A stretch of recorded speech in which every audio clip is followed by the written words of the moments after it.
दिल्ली दौरे पर मुख्यमंत्री पुष्कर सिंह धामी वर्चुअली 13 जिलों के जिलाधिकारियों के साथ की बैठक, चल रहे विकास कार्यों को लेकर की समीक्षा।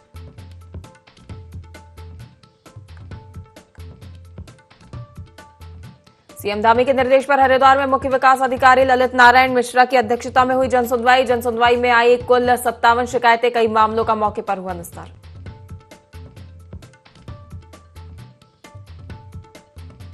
युवाओं को अग्निवीर बनाने के लिए खेल विभाग ने कसी कमर, जिलों में खेल मुख्यालय स्टेडियम में तय होगी जगह, युवाओं को एक दिन में एक दिशा देने में मिलेगी मदद।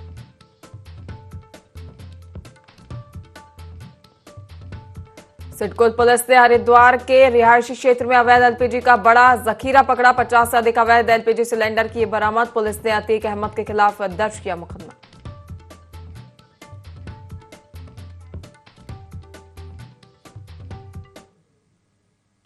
नमस्कार, IND 24 में आप सभी का बहुत बहुत स्वागत है। आपके साथ मैं हूं पल्लवी परिहार और देवभूमि लाइव देख रहे हैं आप। बुलेटिन की शुरुआत करेंगे खास खबरों के साथ। नई दिल्ली में मुख्यमंत्री पुष्कर सिंह धामी ने केंद्रीय रक्षा मंत्री राजनाथ सिंह से शिष्टाचार भेंट कर 2 महत्वपूर्ण मुद्दों पर आग्रह किया। मुख्यमंत्री ने अनुरोध किया कि एयरफोर्स ऑडिट ब्रांच देहरादून में ही यथावत संचालित रहे, क्योंकि प्रदेश की सीमाएं चीन और नेपाल से लगने के कारण देहरादून का सामरिक महत्व अत्यधिक है। साथ ही उन्होंने ग्वालदम, नंदकेसरी, थराली, देवाल, मुंदोली मोटर मार्ग के रखरखाव का कार्य भविष्य में भी उत्तराखंड लोक निर्माण विभाग को ही बनाए रखने की आवश्यकता बताई। यह मार्ग साल 2026 में प्रस्तावित नंदा देवी राजजात यात्रा का प्रमुख रूट है, इसलिए इसके स्थानीय स्तर पर बेहतर देखरेख अनिवार्य है। रक्षा मंत्री ने मुख्यमंत्री के से अनुरोध पर सकारात्मक विचार का आश्वासन दिया है।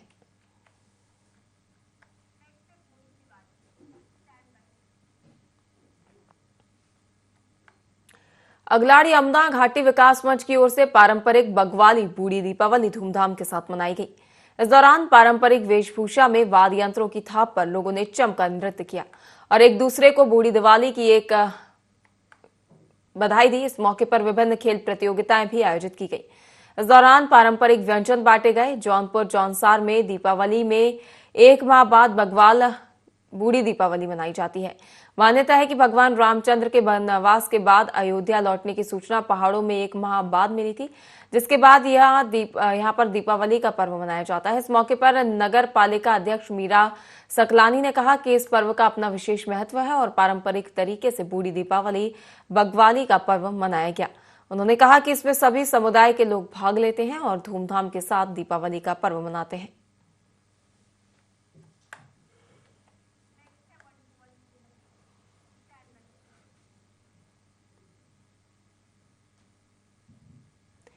कांग्रेस में प्रदेश अध्यक्ष के रूप में गणेश गोदियाल पदभार संभाल चुके हैं। ऐसे में कांग्रेस के वरिष्ठ नेता अब 2027 में प्रचंड बहुमत के साथ जीतने की बात कर रहे हैं। वहीं भाजपा का कहना है कि कांग्रेस को नया अध्यक्ष मिलने से कुछ नहीं होने वाला। अंतरकलह कांग्रेस में अब भी साफ दिखाई दे रही है। और रही बात भाजपा की, तो भाजपा हर वक्त चुनावी मोड में रहती है। इसके अलावा कैबिनेट विस्तार को लेकर भी भाजपा प्रदेश महामंत्री कुंदन परिहार से बात की। IND 24 संवाददाता विनय सूद ने। भाजपा से प्रदेश महामंत्री कुंदन परिहार जी हमारे साथ हैं और ऐसे में यहाँ हम इनसे बात करेंगे। सर, अब आपसे जानना चाहेंगे कि जिस तरीके से कांग्रेस की अगर बात करें तो कांग्रेस जो है अब पूरी तरह से यहाँ पर चुनावी मोड में आ गई है और जिस तरह से उन्होंने प्रदेश अध्यक्ष अब नया बनाया है, गणेश गोदियाल को उन्होंने नया अध्यक्ष बनाया है, तो पूरी तरह से अब वो बात कर रहे हैं कि 2027 में प्रचंड बहुमत के साथ में जो है वो यहाँ पर अपनी जीत दर्ज करेंगे। इसको लेकर के जो तैयारियां हैं वो उन्होंने अब शुरू कर दी है। किस तरीके से इसको देखते हैं? देखिए, भारतीय जनता पार्टी एक लोकतांत्रिक प्रणाली के आधार पर चलने वाली पार्टी है और इसलिए हम जो कांग्रेस के नए अध्यक्ष और उनके कैंपेन कमेटी के अध्यक्ष चुने गए हैं, नियुक्त हुए हैं, उनको हम बधाई देते हैं, शुभकामनाएं देते हैं। और साथ साथ हम कांग्रेस से उम्मीद भी करते हैं कि इस उत्तराखंड के लिए एक सकारात्मक राजनीति को अख्तियार करें, क्योंकि कांग्रेस ने इस उत्तराखंड में और यहाँ से लेकर के आगे संपूर्ण देश भर में एक नकारात्मक राजनीति हमेशा करने का प्रयास किया और उसका खामियाजा कांग्रेस को अनेकों चुनाव में भुगतना पड़ा। सर, 2027 का जिस तरीके से चुनाव होगा उसको लेकर के भाजपा की अगर बात करें तो भाजपा किस तरीके से जो है यहाँ पर अपनी रणनीति तैयार करेगी? 2027 की आपने बात कही है, निश्चित रूप से जो बिहार में हमको बड़ी विजय प्राप्त हुई है, उससे पहले महाराष्ट्र में हमें ऐतिहासिक विजय प्राप्त हुई है, उसी का अनुसरण करते हुए हम उत्तराखंड में भी भारतीय जनता पार्टी को एक बड़ी विजय दिलाएंगे। सर, इसके अलावा यहाँ पर कैबिनेट विस्तार की अगर बात करें तो कैबिनेट का विस्तार जो है अभी तक नहीं हुआ है। हालांकि मुख्यमंत्री पुष्कर सिंह धामी ने भी जो है इसको लेकर के प्रतिक्रिया दी थी। साथ ही साथ अध्यक्ष जी की भी अगर बात करें तो अध्यक्ष जी ने भी कहा था कि अब कैबिनेट का जो विस्तार है वो जल्द हो सकेगा। आखिर अभी तक जो है कैबिनेट का विस्तार नहीं हुआ, तो उसको किस तरीके से देखते हैं, कब तक उम्मीद जताई जा रही है? देखिए, ये माननीय मुख्यमंत्री जी का विशेषाधिकार है और निश्चित रूप से अनेक जो हमारी माननीय विधायकगण हैं उनकी भी अपेक्षा होती है और क्षेत्र के विकास के लिए भी आवश्यक है। तो उचित समय मैं समझता हूँ कि अब आ चुका है और बहुत जल्दी आप सब लोगों को इसकी सूचना प्राप्त हो। तो ये थे हमारे साथ भाजपा के प्रदेश महामंत्री कुंदन परिहार जी, जिन्होंने कांग्रेस को लेकर के जो है पूरी प्रतिक्रिया अपनी यहाँ पर दी है। साथ ही साथ जो कैबिनेट का विस्तार अब जिस तरीके से उत्तराखंड में देखने को मिलेगा, उसको लेकर के भी जो अब यहाँ पर तैयारी है, अब वो जल्द ही सामने आएगी। देहरादून से ND24 के लिए कैमरा से योगी अतुल के साथ। ढिंढोरा एसडीएम के आदेश पर कानून गो ओम प्रकाश ने खनन से भरी 2 ट्रैक्टर ट्रॉली पकड़ी है, जिन्हें सीज कर दिया गया है। गादारोना भुक्कनपुर के जंगल में अवैध रूप से रात भर खनन चल रहा है, जिसकी ग्रामीणों ने एसडीएम से शिकायत की थी। कानून गो ओम प्रकाश ने रात के समय अवैध खनन पर छापा मारा, जिससे खनन माफियाओं में हड़कंप मच गया। मौके पर खनन कर रही 2 ट्रैक्टर ट्रॉलियों को पकड़ा गया, जबकि 2 अन्य भागने में सफल रहे। दोनों ट्रैक्टर ट्रॉली को लंढौरा पुलिस चौकी पर सीज कर दिया गया है। कानून गो ने बताया कि आगे भी अवैध खनन करने वालों पर कार्रवाई जारी रहेगी।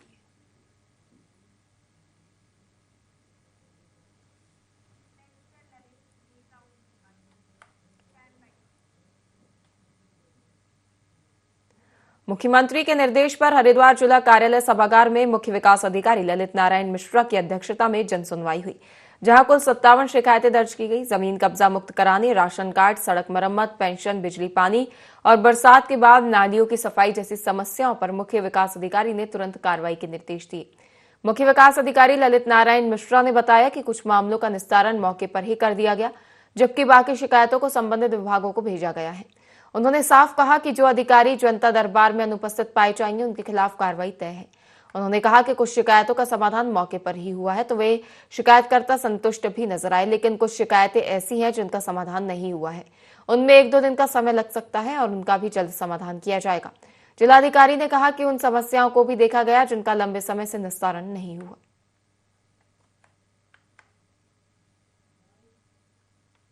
जो 57 शिकायतें इस आज के जनता दिवस में दर्ज हुई हैं, जिसमें 32 शिकायतों का समाधान मौके पे किया गया है। 6 शिकायतों को जांच के लिए या जैसी आवश्यकता थी उसके साथ रिफर किया गया है। आक्रमण की शिकायत है, कुछ जगह पर विद्युत को लेकर के और पेयजल को लेकर शिकायत है। जिन विभागों की शिकायतें सबसे ज्यादा अभी पेंडेंसी में चल रही हैं, उनको तत्काल निवारण किया जाए और शिकायतों की संख्या जो जन शिकायतें आ रही हैं उसको समयबद्ध ढंग से निस्तारण किया जाए। कुछ जगह ये पाया गया है कि 180 दिन से भी ज्यादा शिकायतें पेंडिंग हैं, तो उस पर जो है प्रतिकूल संज्ञान लिया गया है। मंगलौर में झबरेरा रोड पर स्थित Sun Life health care private limited के बाहर सैकड़ों श्रमिकों ने धरना दे दिया। इसमें महिला और पुरुष दोनों शामिल हैं। सभी श्रमिकों की अगुवाई पीपल्स यूथ फाउंडेशन के राष्ट्रीय अध्यक्ष ललित कुमार ने की।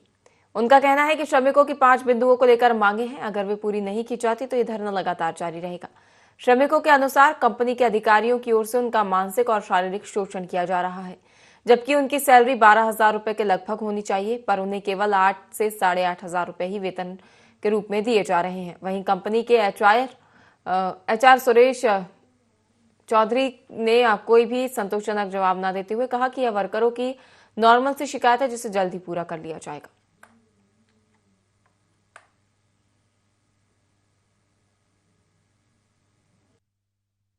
कंपनी है, हमें बहुत दिक्कत है इस कंपनी में। एक तो हमारी सैलरी कम है, सबसे ज्यादा 30 दिन की हमें कुछ 8-7 हजार रुपए दिए जाते हैं। हमें अंदर ही शौचर भी करा जाता है। अगर तुम छुट्टी रखोगे तो तुम्हारी एक छुट्टी एक्स्ट्रा कटेगी, इस तरीके के टॉर्चर करे जाते हैं। हमारी सैलरी बढ़ाओ। करना जारी नहीं कह सकते। आज इन लोगों को कुछ प्रॉब्लम हुई है, उसके लिए हम बोल रहे हैं कि जो भी इन लोगों की प्रॉब्लम है हम बिल्कुल उसका सोल्यूशन करेंगे। जो भी जेन्युइन प्रॉब्लम है, छोटी मोटी प्रॉब्लम हो जाती है वर्कर के बीच में, वो शिकायतें होती है, कई बार स्टाफ की वर्कर से होती है, कई बार वर्कर की स्टाफ से होती है। वो चीजें के लिए वो लोग कई बार बाहर खड़े हो जाते हैं, बोलते हैं आप सीधा हमें बताओ, हम उसका सोल्यूशन करेंगे। ये जो सन लाइफ कंपनी है, इसमें मजदूरों के साथ में शोषण हो रहा है। ये मिनिमम वेजेस को फॉलो नहीं कर रहे हैं।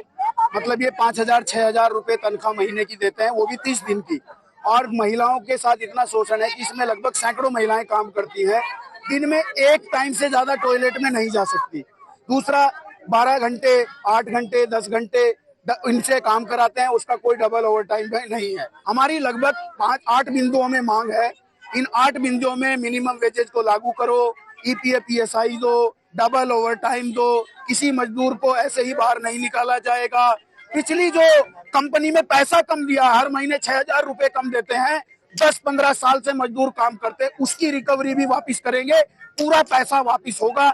इन सारी मांगों को लेकर के धरना रखा गया। युवाओं को अग्निवीर योजना के तहत भर्ती कराने के लिए अब खेल विभाग तैयारी कराएगा, जिसे लेकर कुछ समय पहले उत्तराखंड की खेल मंत्री रेखा आर्या ने अधिकारियों के साथ बैठक की।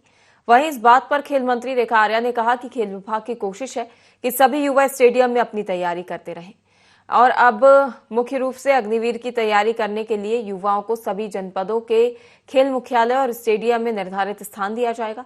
साथ ही उन्होंने कहा कि यह युवाओं को एक दिशा देने की पहल है और यह कदम युवाओं को देशभक्ति भाव में मार्गदर्शन देने की दृष्टि में है।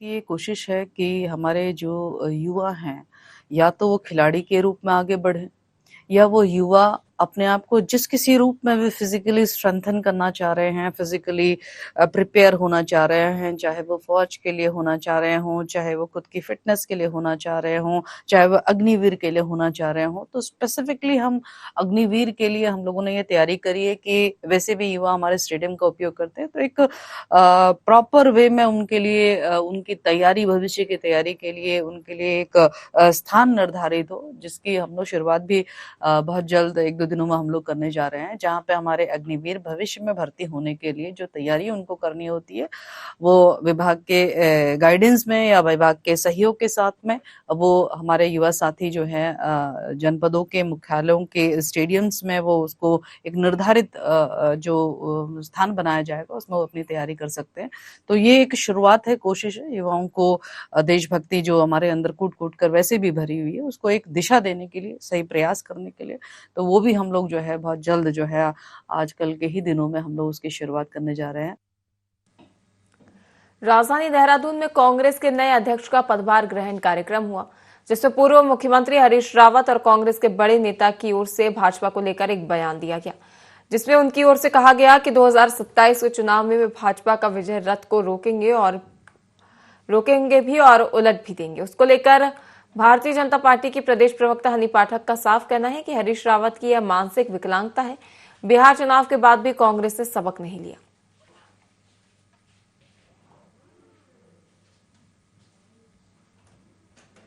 रावत जी को एआईसीसी की टीम के मेंबर्स की जगह भी नहीं दी गई है, उनको एकदम बाहर का रास्ता दिखा दिया है।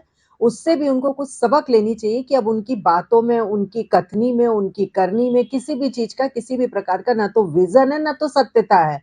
तो इन सब चीजों के मद्देनजर अब उनको संन्यास ले लेना चाहिए और संन्यास से पहले ये थोड़ी थोड़ी सगुफे छोड़ते रहते हैं, लेकिन ये उनकी मानसिक विकलांगता का परिचय वो दे रहे हैं कि वो भारतीय जनता पार्टी के विजय रथ को उलटने की बात कर रहे हैं। बिहार के चुनाव परिणाम से तो उनको कम से कम सबक लेना चाहिए कि वो क्या बोल रहे हैं, क्यों बोल रहे हैं और किसको बोल रहे हैं। तो ये सारी चीजों से उनको सबक लेने के बाद किसी भी प्रकार का बयान जारी करना चाहिए। किच्छा में चीनी मिल के गन्ना पेराई सत्र का विधि विधान से पूजा अर्चना के साथ शुभारंभ कर दिया गया है। चीनी मिल के गन्ना पेराई सत्र कार्यक्रम में दर्जनों किसान मौजूद रहे। इस दौरान विधि विधान से हवन यज्ञ एवं पूजा अर्चना के साथ अतिथियों की ओर से कार्यक्रम संपन्न कराया गया। कार्यक्रम में बतौर मुख्य अतिथि गन्ना विकास सलाहकार समिति के अध्यक्ष एवं दर्जा राज्य मंत्री मनजीत सिंह राजू ने शिरकत कर गन्ना पेराई सत्र का शुभारंभ किया। इस मौके पर चीनी मिल के केन मशीन में गन्ना डालकर अतिथियों की ओर से मशीन का बटन दबाया गया और मिष्ठान वितरित किया गया। मुख्य अतिथि दर्जा राज्य मंत्री मनजीत सिंह ने कहा कि प्रदेश की धामी सरकार किसान हित में लगातार कार्य कर रही है। उन्होंने कहा कि भाजपा शासन में किसानों की आय दुगनी हुई है और केंद्र एवं राज्य सरकार की ओर से चलाई जा रही योजनाओं का लाभ किसानों को मिल रहा है। दर्जा राज्य मंत्री मनजीत सिंह ने बिहार चुनाव में हुई एनडीए गठबंधन की जीत का श्रेय प्रधानमंत्री नरेंद्र मोदी और मुख्यमंत्री नीतीश कुमार की ओर से जनहित में किए गए कार्यों को दिया। वरिष्ठ भाजपा नेता संजीव सिंह ने कहा कि केंद्र की मोदी सरकार की ओर से हर वर्ग को ध्यान में रखकर देश हित में कार्य किए जा रहे हैं।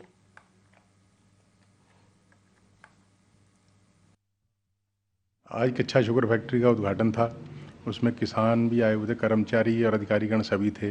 गन्ने का पेराई सत्र शुरू हुआ है, जिससे किसानों को तो फैक्ट्री में जितना गन्ना पेराई होगा उससे किसानों को भी फायदा होगा और फैक्ट्री को भी लाभ होगा। किसान को उसकी दुगनी आय भी है, क्योंकि पहले लेबर ज़्यादा लगती थी। अब ये है कि नई टेक्नोलॉजी से लेबर कम है। बिहार में मैं भी एक हफ्ता गया था चुनाव में, रामनगर सीट पे गया था, तो वहाँ पर भी हमारे प्रत्याशी रामलाल जी थे, वो जीते हैं। और वहाँ विकास की गंगा जो बही है वो मोदी सरकार में बही है।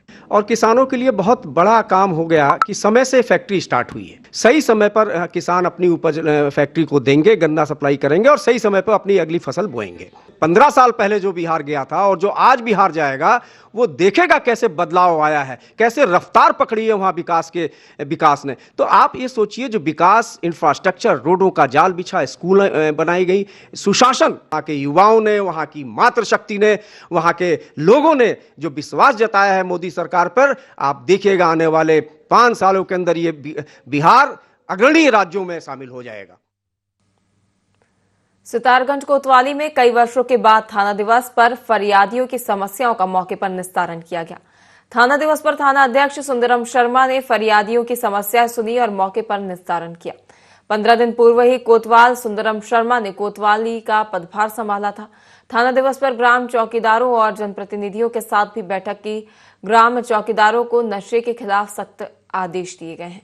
ग्राम सभा में क्राइम से संबंधित किसी भी प्रकार की गतिविधियां होने पर तत्काल पुलिस को सूचित करने के आदेश दिए हैं।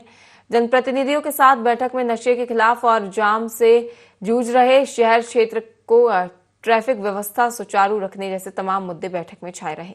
कोतवाल सुंदरम शर्मा ने कहा कि शहर में बिना सत्यापन से रह रहे लोगों को सलाह देते हुए सत्यापन करने की भी अपील की और साथ ही पुलिस को सख्त आदेश दिए हैं कि सत्यापन न कराने पर मकान मालिक का चालान सुनिश्चित किया जाए। लंबे समय के बाद यहाँ समस्याओं का निवारण हुआ और समस्या सुना गया और मौके पर ही पुरुष और महिलाओं का काफ़ी समस्याओं का निवारण हो गया। और ऐसे समय पर अगर समस्याओं का सुनवाई होगा तो महिलाओं और या पुरुष या सितारगंज की सारी समस्याएं ही दूर हो जाएंगी। जनपद उधम सिंह नगर के प्रत्येक थाने में थाना दिवस का आयोजन किया जाएगा। इसमें जितने भी शिकायतकर्ता है उन्होंने अपनी शिकायत को रखने के लिए हम लोगों ने बताया था। इसका जिसे कहते हैं कि सोशल मीडिया के माध्यम से भी प्रचार प्रसार किया गया। हमने एक सोशल मीडिया में भी एक ग्रुप बनाया हुआ है जिसमें सभी लोग सम्मिलित हैं और उसमें भी हम कोशिश कर रहे हैं कि ज़्यादा से ज़्यादा लोगों को जोड़ें। जैसे ये थाना दिवस है, ये हर माह में ऐसे ही होते रहेगा और इसमें जो छोटे छोटे मामले हैं उनको त्वरित ढंग से निपटाने की कोशिश की जाए। मैं भी बैठूंगा, सारे जितने हल्का प्रभारी है वो भी बैठेंगे।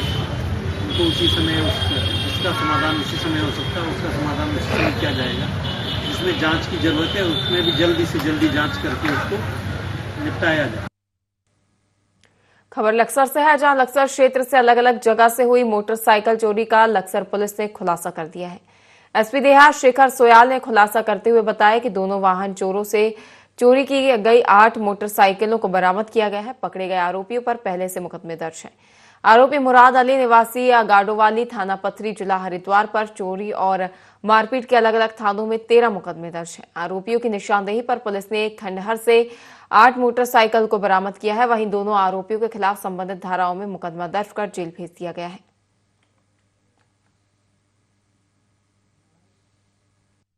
जो थाना लक्सर क्षेत्र का ही रहने वाला है, उनकी निशानदेही पर उन्होंने जो बाइकें चोरी करके छुपाई थी, 8 बाइकें, 5 बाइकें वो हैं जो थाना लक्सर में पिछले 2-2.5 महीनों में लॉज्ड FIR में पंजीकृत हैं और 3 बाइकें, उसका हम अभी एक बार डिटेल पता करेंगे अपने जनपद से और नज़दीकी जो हमारा स्टेट है यूपी से, क्योंकि इनका कहना है कि जहां इनको मौका लगता है वहां से बाइकें चोरी करते हैं, किसी सुनसान जगह पे छुपाते हैं और उसके बाद जब मौका मिलता है उसको सस्ते रेट पे बेच देते हैं।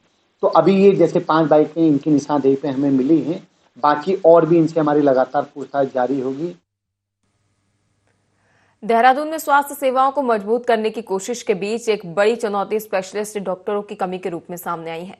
प्रदेश में कुल 331 पदों में सामान्य और स्पेशलिस्ट डॉक्टरों की नियुक्तियां तो लगभग पूर्ण हो चुकी हैं, लेकिन विशेषज्ञ डॉक्टरों के स्तर पर स्थिति चिंताजनक बनी हुई है। वर्तमान में उपलब्ध स्पेशलिस्ट डॉक्टर स्वीकृत पदों का केवल करीब 45% ही है।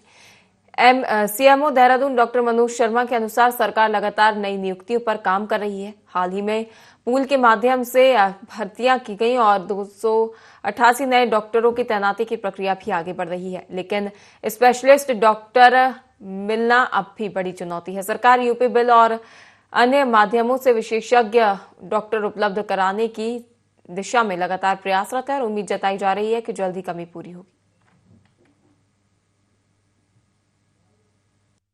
ये जो हमारे 331 जो पद हैं डॉक्टर के, स्पेशलिस्ट और सामान्य डॉक्टर दोनों को मिलाकर के, तो उसके सापेक्ष अगर हम सामान्य डॉक्टर की बात करें एज ए होल, मतलब पूरे अगर हम बात करें 331 पदों की, तो वो तो संविदा को मिला करके, यूकोट वीपी को मिला करके और हमारी जो परमानेंट नियुक्ति उसको मिला करके फुल हैं। लेकिन अगर हम इसी में स्पेशलिस्ट की बात करते हैं, विशेषज्ञ की बात करते हैं, तो निश्चित रूप से कम है। और जो हमारे पद हैं विशेषज्ञ, उसके सापेक्ष 45% के करीब ही हमारे जो विशेषज्ञ हैं वो नियुक्त हैं यहाँ पर। तो एक समस्या है कि स्पेशलिस्ट जो है कम अभी ज्वाइन कर रहे हैं। हालांकि सरकार के द्वारा लगातार प्रयास किया जा रहा है। पूर्व में भी आपने देखा 3-4 महीने पहले नियुक्ति की गई थी। अभी पुणे जो है 287 डॉक्टर का जो है वो अध्याचन जो है निकलने वाला है। तो लेकिन एक स्पेशलिस्ट उसमें हम लोग को नहीं मिल पा रहे हैं, ये एक बड़ी समस्या। यूकोट वीपी के माध्यम से सरकार का प्रयास है कि हम किस तरीके से स्पेशलिस्ट डॉक्टर को, स्पेशलिस्ट डॉक्टर को लेकर। सिडकुल पुलिस ने रिहायशी इलाके रोशनपुरी रावली महदूद में बड़ी कार्रवाई करते हुए 50 से अधिक अवैध एलपीजी सिलेंडर बरामद किए हैं। गुप्त सूचना मिलने पर वरिष्ठ उप निरीक्षक देवेंद्र तोमर अपनी टीम के साथ मौके पर पहुंचे, जहां अतीक अहमद के घर से भारी मात्रा में सिलेंडर गैरकानूनी रूप से भंडारित पाए गए। पूछताछ के दौरान आरोपी किसी भी प्रकार का अनुमति पत्र, लाइसेंस या वैध दस्तावेज प्रस्तुत नहीं कर सका। बता दें कि भीड़भाड़ वाले क्षेत्र में इतने अधिक सिलेंडरों का अवैध भंडारण एक बड़े हादसे की आशंका पैदा कर रहा था, जिससे स्थानीय लोगों की जान को गंभीर खतरा था। मामले की गंभीरता को देखते हुए पुलिस ने तुरंत जिला आपूर्ति अधिकारी श्याम आर्य को बुलाया। दोनों विभागों की संयुक्त कार्रवाई में अवैध गैस भंडारण की पुष्टि हुई और पूरे प्रकरण में आवश्यक कानूनी प्रक्रिया शुरू की गई। पुलिस ने अतीक अहमद मुजफ्फरनगर यूपी निवासी के खिलाफ मामला दर्ज कर जांच शुरू कर दी है। अधिकारियों का कहना है कि रिहायशी क्षेत्रों में इस तरह का अवैध भंडारण कानून का खुला उल्लंघन ही नहीं, बल्कि दोनों की सुरक्षा के लिए बेहद खतरनाक भी है।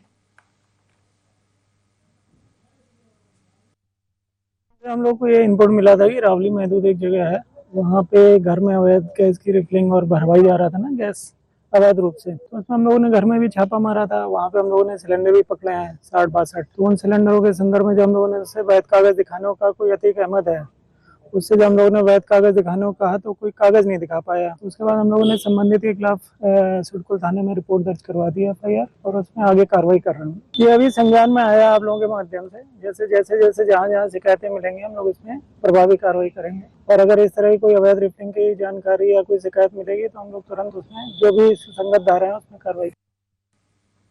फिलहाल के लिए खबरों में इतना ही। लगातार देखते रहिए IND 24। नमस्कार।